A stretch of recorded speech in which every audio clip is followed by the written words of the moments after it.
Hello, Liverpool fans. Welcome to the Liverpool Reaction, an American LFC podcast. Coach Ralph and I are excited to bring you this podcast. From games to players to club news, we cover everything LFC. You can find us on every platform and YouTube. Please take a second to follow or subscribe to the podcast. That way, you know when the latest podcast is up. Thank you for listening, and now on to the show. Hello, everybody. Welcome back to the Liverpool Reaction, an American LFC podcast.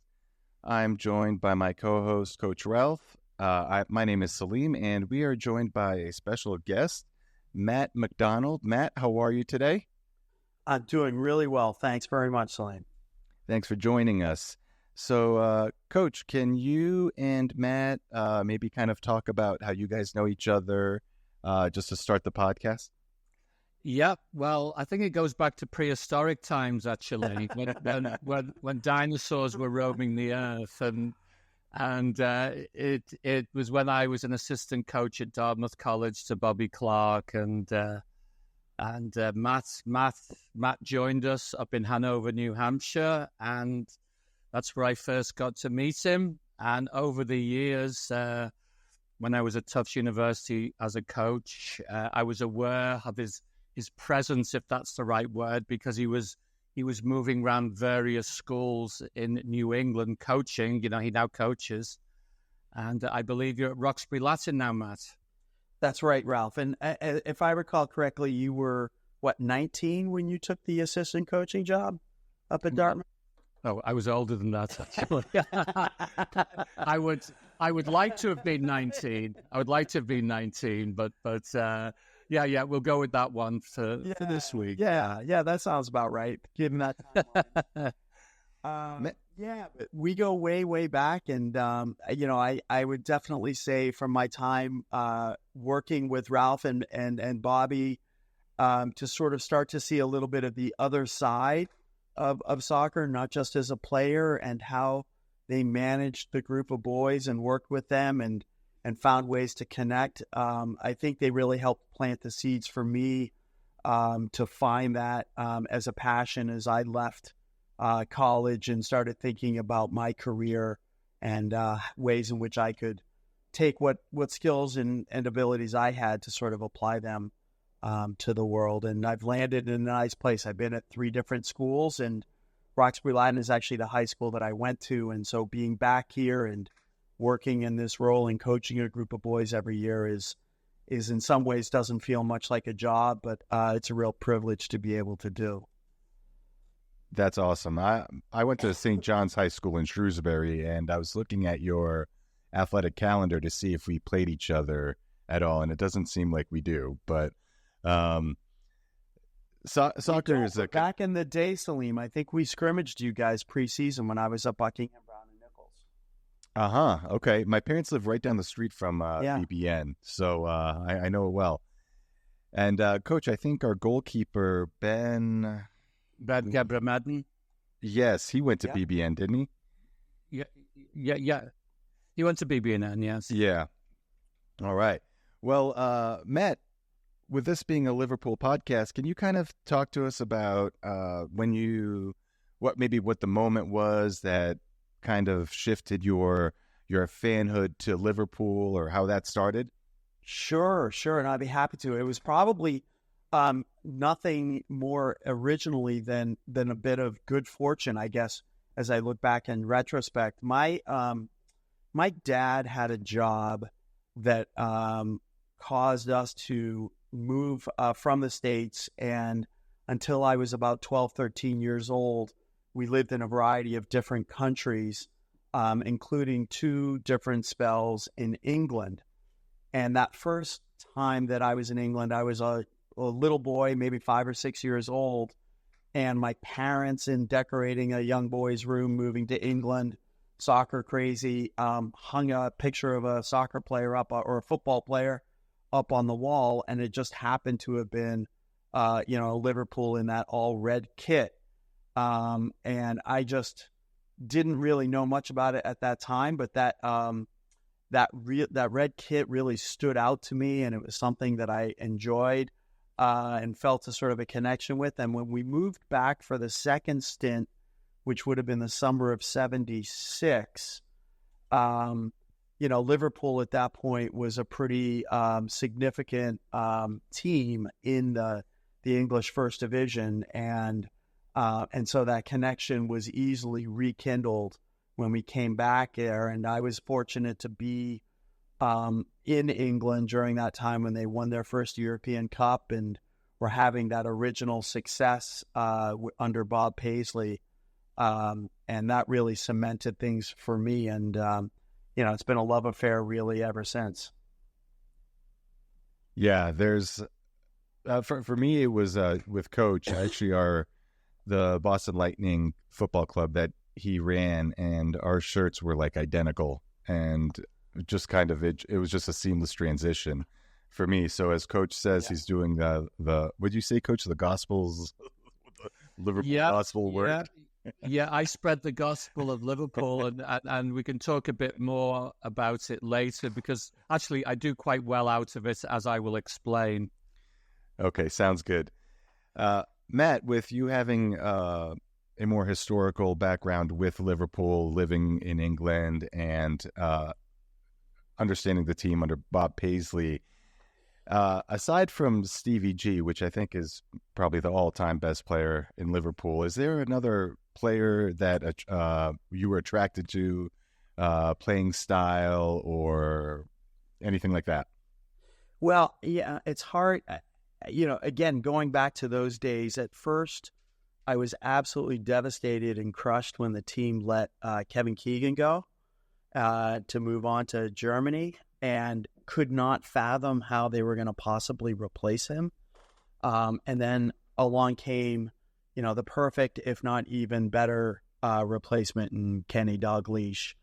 It's hard to think of that team and that era and beyond without thinking about Kenny and the impact that he had, not just as a player, as a coach. So, I've got a special spot. I would still say, from my standpoint, Stevie G is probably the best overall player that they've had, but Kenny is a pretty close second to me. And I would say in that current group, for me, it's Virgil. He does things at a level that is so good day in, day out. He kind of sometimes is his own worst enemy that way because his level is so high. But I feel like whenever he's on the pitch, it just gives an added measure of confidence to that team that they're not going to get broken down that day. That I think is an intangible. It's hard to quantify, but I certainly think it's a major factor in the team's success over the most recent run. Yeah, for sure. What are your thoughts on him, Trent, and Mo kind of being out of contract at the end of the year? And let me phrase it in a little way. If we could only sign two of them, who do you think the two should be? Yeah, I mean, that's Sophie's choice, right, Salim? Mm-hmm. I suppose the first one that I would identify would have to be Trent, just given his age. I think he's a generational player at that position, and what he's able to do for us, and what the number of years he has left. I would certainly say he'd be the first person I would want to lock into a contract. And then between the other two, boy, it gets tough. They're both, I think, on the back end of their years with the team. But if I were have to pick between one or the other, again, I think I might have to edge it towards Virgil for, I think, the confidence he gives that back line defensively. But I would also say, pragmatically, it seems as if between Klopp and some of the moves that have been happening this year, I feel like as much as we would miss Mo and for how he's evolved as a player, but it feels like squad depth-wise, we're best prepared to lose him now than perhaps Virgil. Yeah, that makes a lot of sense. Coach, what about you? Oh gosh, I really don't know how to answer that. I just think the situation is very intriguing because there's a new manager, He has some similarities to Jurgen Klopp, Arne Slot, but also some subtle variations. And why have they held off on signing the players?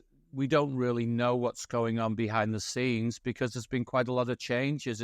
It's not just been the manager, it's not just been the coaching staff, but the recruitment team, everything has changed. So I just hope that they have a good plan.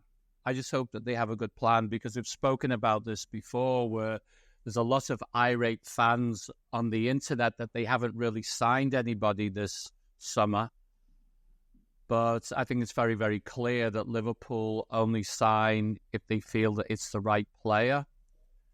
And why haven't they tied up these contracts? So I'm just like you guys. I'm just waiting to see how everything pans out, and hopefully it's not a worst case scenario. Yeah, we talked about it last week or the week before. I think with the transfer window, being a potential opportunity to sign players, that I think their focus was there. And I think now that the window's been shut now for 9-10 days, it's going to shift to signing some players, because not only are Trent, Virgil, and Mo out of contract this year, next year, Konate and Robertson, I think one other person. So I think they're going to tie down some people here in the next month or two. I saw something floating around the internet that supposedly Mo got a 2-year extension, but I think it might have been a bunch of BS, because I can't find it really like through official channels. So we'll see. Matt, what's your favorite Liverpool memory? Oh, do I have to have just one? No, you can have a couple. I guess I would go back, if I were to sort of put this into different eras, going back to my early days. That first European Cup was a real moment, not just for sort of the historical aspect of that win and what it represented, I think, for the club at the time and how that's played out in terms of its heritage since then. But it also came on the heels, if you recall, Ralph, of that devastating loss in the FA Cup final a few days earlier to Man United. Exactly. Yeah, because that was the first time that a club in England had kind of chased a treble. Yeah. And so I, as a boy, went from, it was my first real experience, I think, of the ups and downs and the roller coaster that comes with following a club of, a devastation and tears following that match at Wembley to, the highest heights 3 or 4 days later, I think, when they lifted the cup against Mochengladbach. So that for me was a moment that I'll cherish. And then obviously Istanbul and what the team did and how they found a way against a team that I would still rate as one of the best football teams, certainly of that generation, if not of the last 40 or 50 years. You'd have to put it in conversation for one of the most complete sides. That was something to behold. And as much as I think the match against Barcelona and the comeback in the Champions League that they had there, that had a different feeling to it to me. I certainly had the elation of the team finding its way to winning that game, but I really came out of that first leg feeling like they had been hard done by, and that the result didn't really represent, I think, how that match played out. And so I think I went into it feeling like there actually was a chance and a way back, in a way, before that match in Istanbul, where I said, and especially at halftime, boy, I hope they don't get embarrassed. So all good memories, but all for different reasons and kind of different impacts, I think, given the circumstances and situations they both came out of. Yeah, all those memories, are pretty impressive. Doing this podcast with Coach, I've learned a lot about more of the history and have done like a lot of research in the past of Liverpool as a football club, and it's been very eye-opening. And I just want to kind of mention something that you talked about, that AC Milan squad that they came back on. I mean, if you listeners, I challenge you just to look at that team, and you will literally see just star after star after star after star. I mean, that team was so good, had so many amazing players, and to do it against them is very, very impressive. I was actually golfing, Matt, when this happened, and I had a friend of mine calling me just, hey, it's 3-0. And I was just, okay, that's it. It's done. And then, I think 54th minute it started. Hey, it's 3-1. Hey, it's 3-2. I mean, within 5-6 minutes, it's tied. And I literally stopped what I was doing. I think I was like hole 10 or something. I just literally packed up my stuff and went home to watch the extra time and the penalty kicks, which Jersey Dudek was absolutely incredible. Amazing. And I was actually, at the time, I was coaching at BB&N as the assistant, and our head coach, who's a dear friend still today, is Jesse Sarzana. Jesse is a diehard Italian and Milan fan. The two of us were at a local watering hole watching that match, and the two reactions to how that match unfolded was also something I won't forget for a very long time. Coach, what are your memories of that? Oh, the Istanbul game.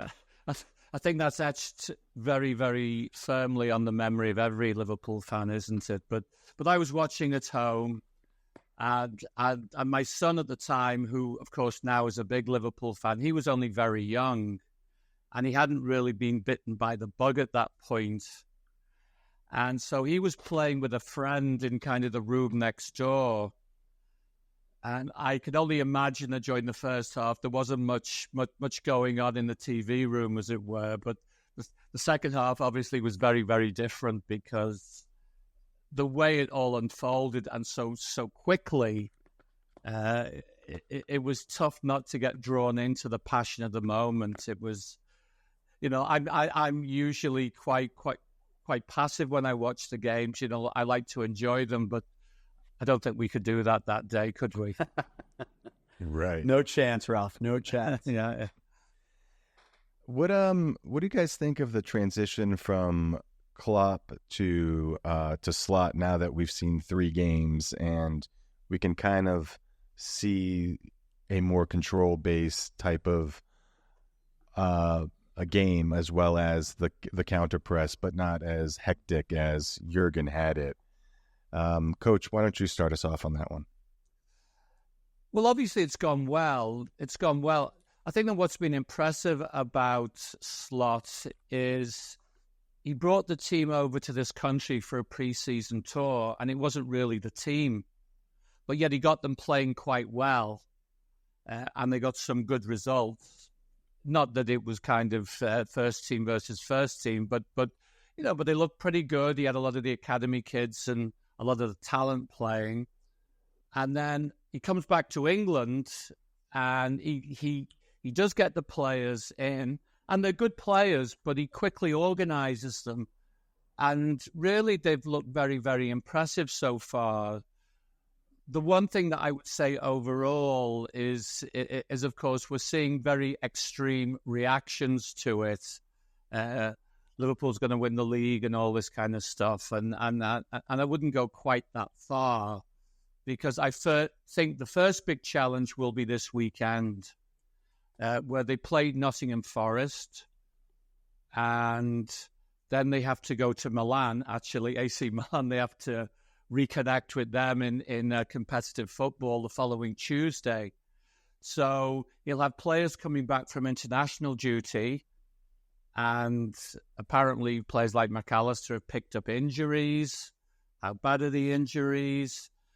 Is he going to rotate? How is he going to rotate? What's he going to do? So it's going to be very, very interesting to see how he deals with these situations, because I don't think that we'll really know what the story is with Arne Slot until we've had a good stretch of games and we've seen him challenged in lots of different ways. And I think this weekend will be the first big challenge, not only because of injuries and all that kind of stuff, but all of a sudden expectations are high. And I think we know that Nottingham Forest are going to come and park the bus. I think they're going to park the bus, and they do have some very strong attacking threats who are fast on the break. So I think the next couple of weeks will be huge indicators of how Arne Slot is doing, following on from a legend in Jurgen Klopp. And Matt, before you answer this, the next 2 weeks we have 5 games. So Forest at home this Saturday, Tuesday the 17th at AC Milan, Saturday the 21st, Bournemouth at home, League Cup on the Wednesday the 25th versus West Ham at home, and then away at Wolves on the 28th. So that is this 2 weeks that you mentioned, Coach, is going to be a good test for Slot and to see how he rotates and how he kind of comes through. The first 3 weeks have been pretty easy from a standpoint of, okay, he got his team, minus Kwanzaa kind of subbing out the first half of the first game, and then moving with Kanate. The team's been the same. Matt, so now from your answer for the transition from Klopp to Slot. Yeah, I think Ralph sort of hit the nail on the head in terms of how we've eased in, and I think how impressively Slot has made the transition. I think with this unit, I think he has benefited from a schedule that's probably been a little bit favorable to him. I would even say, despite the volume of matches coming our way, they could be a lot more challenging than they actually are. So I would still say we're still in a spot where the actual matches and levels are not perhaps as challenging as they could be, but the rotation will be really important. I think one of the things that I've noted, I think is as you guys have both described, I think it's a style of play that will, over the long haul of a team and a squad that you expect will be seeing upwards of 60-plus matches, will be more sustainable from an injury standpoint. I feel like Klopp's style put us in some predicaments with regards to injuries, and perhaps this way that Slot will have us playing will allow us to be a little bit healthier with that first unit over time. But I also I'm curious to see, and I think it will shake out eventually, but one of the little details that I've noted in our first 3 league matches is all of the goals have come from our front three.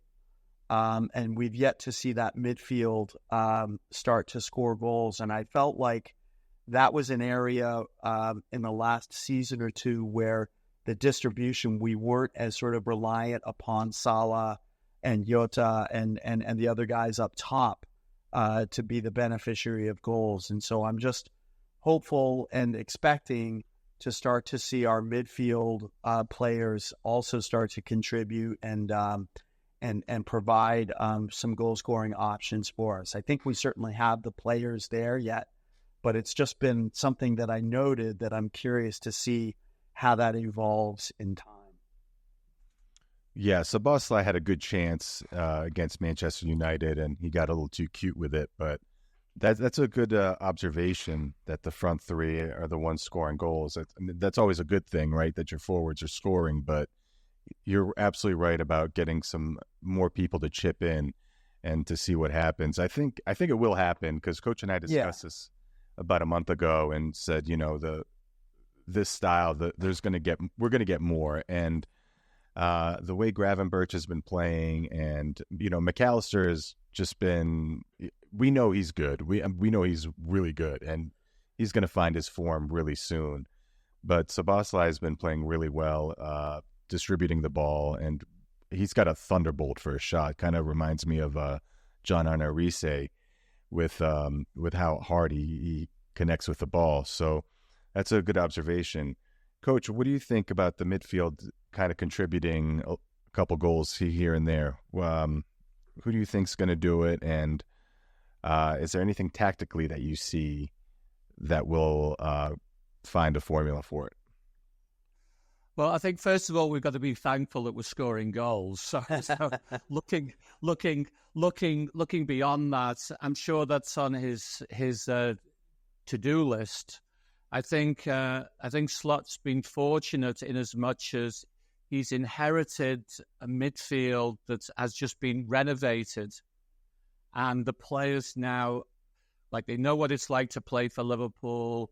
They know what the city's like they're settled there, and they're all quality players. And in my time supporting Liverpool, when they were very dominant in that late 70s to 80s period, while they had Russian Dalglish up front, they also had a midfield with players like Terry McDermott, Jimmy Case, Ronnie Whelan, and all these guys could score goals. So I think it's just a question of getting them into positions to basically take advantage of the situation.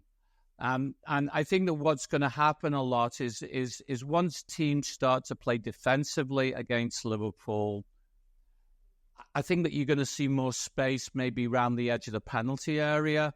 And really, this is where Szoboszlai, McAllister and company, this is where they have the ability to score.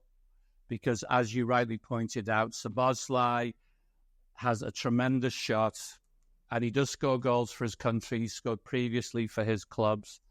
And I think that McAllister, when he came from Brighton, he was either the top scorer or second top scorer. So he's shown he can do it at the Premier League level. So I think it's only a matter of time, and I think games will dictate that the midfield will get their opportunities to add to the score sheet. Matt, how about you, tactically speaking? Well, I would say the other element here that I've been so impressed by is 3 clean sheets, right? That's an impressive way to start off as a new coach as well too, and certainly as you well know, Ralph, if you're not letting the opposition score, it puts you in a very good position in terms of getting results out of the matches. So we're not going to lose games, that's for sure. Yeah. You're right. So they've looked really good. I think to your point, the Notts Forest game and how they have some counterattacking threats. I'm very excited to see how Slot approaches that. I think we have benefited from, I think, the individual talents of players like Virgil and Becker to keep us in matches and to make those game-saving and goal-saving plays. But I'm curious to see if we might not be a little bit more settled and safe and secure rather than sometimes that helter-skelter getting caught with numbers so sort of pushed up that we get exposed at the back. It'll be an interesting match this weekend to sort of see how we set up tactically for those moments. I was talking to Coach last week about the halftime of the Manchester United game and how one of the halftime hosts kind of showed how the double pivot worked defensively, and whenever United had the ball kind of breaking, that Gravenberch and McAllister were right there in front of the front three, because sometimes Trent flies up the wing. So I thought that was real. It was probably the only halftime show that I've seen that I was like, oh, I actually got something out of that. It was actually like, well thought out and well presented. Did you see that, Matt? I didn't. I was actually scrambling a little bit on my end on the home front. I have two daughters that had some needs, so I missed the halftime show. But I do think he's got us set up in a way that thinks about how we might look under the counter, knowing that players like Trent and Robertson on the other side are going to be major factors for us going forward. And it's felt certainly safer or more controlled than perhaps in years past. So again, I'm curious to see how we look this weekend. Coach, 5 games in 2 weeks. How do you manage the squad? How do you rotate it? What goes in your thought process when you go through a run like this? Well, there's lots of things for sure, but I think that when you look at the modern game, they have so much data in terms of how they control their players. I mean, my era has been more about observation and getting to know your players, what they're capable of doing, and all that kind of stuff. So, but I think at the Premier League level now, they are monitoring the health of their players and their physical condition. And so it's a combination of what he would like to do in the games, how he sees the other teams, how he wants to develop his own team. But at the same time, he's got to look at the data as to where the players are at. So we mentioned McAllister earlier. He's carrying an injury. We don't know how serious it is, but I understand he's likely to play against Colombia. So he plays in the game. Then he gets on the plane. He flies back to England. You know, how much time does he have in England? He has to readjust his body to the new time. And there's all these different factors go into it. So I'm sure the manager looks at McAllister and says, right, I've got 2 important games back to back. Do I play him in both? Can he play in both? Okay, if he can't play, how am I going to manage the situation? Do I bring in a Harvey Elliott? Is Jones back from his injury? I mean, it's complicated. So I don't think I can fathom how over 2 weeks with 5 games, each presenting a different challenge, how he's going to deal with it. The only thing that I would guess is that when they play the League Cup tie with West Ham, I think he will play his bench. That's the only thing that I would guess. I think the bench will play that day, and he might even give a run to some of his academy kids. Well, and one upside I noticed is at least we don't have the 7:30 a.m. match. Yeah. Yeah, that has been kind of a thorn in Liverpool's side now for a long time. Yeah, and Jurgen must be, shouting to the heavens. He leaves, and they finally give him accommodation because it felt like every time we came out of a break, we were in that 7:30 kickoff match. Yeah. So, yeah, Matt, what are your thoughts on that? As far as rotating, and you're a coach as well, and rotating and how you manage 5 games in 2 weeks. What are your thoughts on it? Well, it's at the high school level, we play 2 matches a week as a normal part of our schedule. And unfortunately, I'd love to say that I had 25, 35 deep to be able to rotate through and have all of the technology that the professional players have. But I think this is where the big teams and squad depth really do show. And I guess my hope is that what we saw in the preseason from a group of players who were not necessarily in that first unit, that they've adapted to the style of play that Slot wants us to have on the field pretty quickly and organically. I'd also say that I feel that part of the Klopp 2.0 rebuild, which is largely the team that we have now, besides the few of these late additions, it has as much depth, player by player in positions as any time that I can recall. So given all the metrics that the team is able to use, I also feel that the brand and our ability to be competitive across those 5 matches, but even through rotating the squad, I think we'll still be able to put teams out there that we feel will get the result that we hope for on those given days. Okay.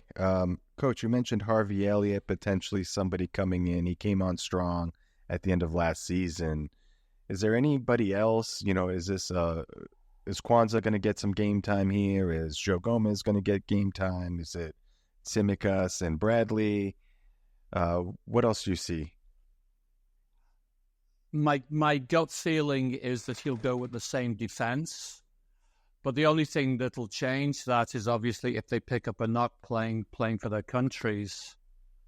So I logically, I think he will try to keep it tight at the back, and the only game that I would guess he might play the two of them would be that League Cup tie against West Ham. Matt, how about you?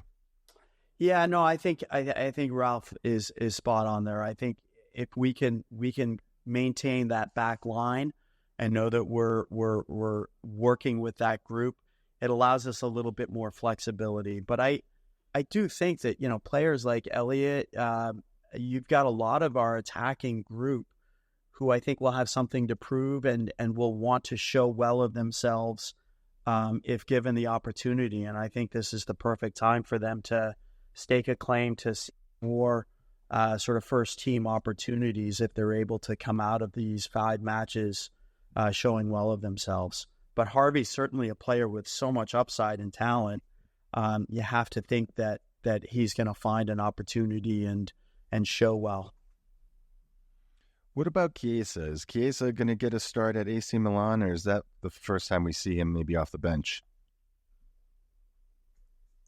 Oh, I think he'll play against Forest.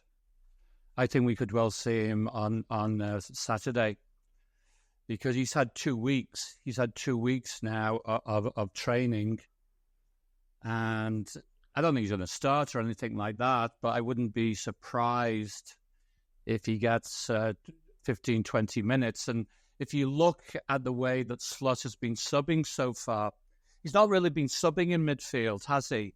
I mean, basically, he brings on the 2 guys up front, and then he tends to replace the 2 fullbacks. And he leaves the 5th substitution, usually if somebody picks up an injury. So I think Chiesa, I can see Chiesa playing for sure, and he might choose to rest. He might choose to rest somebody like a Diaz, for example, who is a very key player for his country and has travelled a lot. Maybe save him for AC Milan. Do you think Gakpo gets the start then, Ralph? I think Gakpo could well be in line to start. I see he scored for the Netherlands the other day. So yeah, the strong Euros, and I have a feeling that obviously he's a fellow countryman, and I'm sure that Slot will rate him because he's very effective playing for his country. We haven't seen that consistency yet with Liverpool. We've seen glimpses. So I think Gakpo could well start. I wouldn't be surprised if he was to start Darwin Núñez as well, because, well, he's banned, isn't he? He can't play for Uruguay for a while, right? So he hasn't had to travel. So he's going to be fresh. These are all things that I feel will factor into it. I don't think Salah's played for Egypt, has he? That's right. During the last couple of weeks. I'm not sure about that, by the way, but I don't believe he's been playing for his country. So there are some players are fresh, and then other players have been playing. And I think the logical concern is for the South American contingent because of the travel. Yeah. When you mentioned Darwin Núñez, I was thinking in my head, well, he plays for Uruguay, but you're right, he's got a five match ban for the Colombia game in Copa America. So that's interesting. The more I look at it, the more we're kind of talking it out. We Coach, you're mentioning of Wednesday the 25th, the West Ham League Cup rotation. Playing 3 games in a week. Okay, it's not ideal per se, but it's just an extra game, right? I mean, they play 2 games in a 7-day period. And resting them there on the 25th, we could really show strong teams throughout this run, minus the League Cup game. Well, Bournemouth's at home as well, right? Yeah, so it's Forest, AC, right? and then Bournemouth. So So I think he'll I think he'll put out strong teams for the home games, but coming back to what we're talking about with the first game on Saturday, he might rotate a couple of positions because of the internationals. Yeah. Matt, your feeling about this run, and what do you think? Do you think, this is a 5 wins kind of run? Is it, because you did mention, it could be more challenging from a standpoint of having premier teams like, Arsenal or Manchester City kind of being in this mix, and they're not. So what are your thoughts on kind of how this is going to go? Well, I think if you look on paper, you would say that certainly in the domestic matches, we would be the better side, right? Or the side that you would expect to win. I would say going to the San Siro and playing Milan, anytime you're doing that factor and the travel and the fact that it's a European night, getting any kind of result there, I think would be a successful outing. But I would still say, given the nature of these games and matches and early in the season with other teams to prove, I think that Wolves game could be an interesting one for us, that perhaps a draw comes into play there. But again, I think, as I said earlier, we could have had a much more challenging group of teams across there. So for us to maybe have 3 domestic wins and a tie and, hopefully get away with something, perhaps a snatch and grab in Milan would be a great result. But that's the one that I would sort of say is much more of a toss-up than I think the other 4, at least on paper. Yeah. Okay. That makes a lot of sense. So my last question here is, what are your predictions for the season? Is this a Premier League winning side? Is it top 4? Is it a deep run in the Champions League? What are your general feelings of how the team's going to kind of progress and move forward and win titles if they do at all? I would say this is a team that's still a little ways away from really pushing on against City and Arsenal. Would I love to see that? Of course. I think some other things might have to happen to those sides. I think for us to realistically be in the mix for a Premier League title this year. But I don't think it's unreasonable to think that we would be third in the league, and that would be, I think, for us would be a really good, healthy result. And hopefully we are within shouting distance, I think, of those other 2 teams to enable us to feel comfortable that with a few tweaks here and there, that this current iteration that Klopp started, that Slot has now inherited, he can really, in the off season, kind of build around his style and find the players to then perhaps push on and seriously challenge for titles in the upcoming years. I would also say that given this style of play, there's no reason to think that we couldn't be a good cup team, and domestically and on the European stage, again, be in the conversation in those final stages. I think it always takes some good health and good luck to get all the way through to a final match. But I certainly think his tactical reading of the game and certainly how we look as a team right now would suggest that we'd have the capability, at least on one front, to make a good run in one of the cup tournaments that we're involved with. Coach, I know you don't like to make bold predictions, but what are your thoughts on that? Broadly speaking, I think similar to Matt. I mean, Liverpool do have a good squad, and Slot is fortunate to inherit a squad like that, and I think that's a factor why we haven't seen wholesale changes, signings, so on and so forth. So they should certainly be top 4.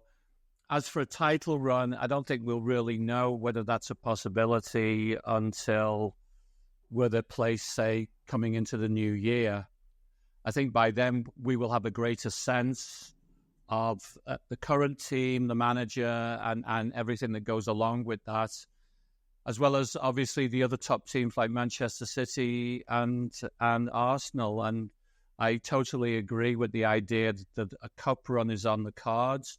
Having said that, they could easily lose a game like the West Ham game in the League Cup, because even though on paper Liverpool will put out a stronger team with bench players, like they don't play together regularly. And West Ham might rotate, but I don't think they'll rotate to the same extent as Liverpool. So they may have an advantage from that perspective. But I think top four for sure, and hopefully a good cup run is what I'd be looking for this season. All right.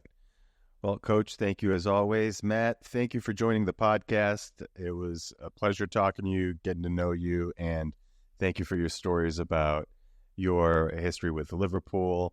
Best of luck to you in your high school season. And everybody for listening, thank you so much. And we will catch you next time. Everybody take care and go Reds. Liverpool fans, thank you so much for listening to the Liverpool Reaction, an American LFC podcast. We hope you enjoyed the show and would greatly appreciate your support. Please leave a 5-star review and feel free to email us at tlrlfcpodcast@gmail.com. Looking forward to hearing from you. Till next time.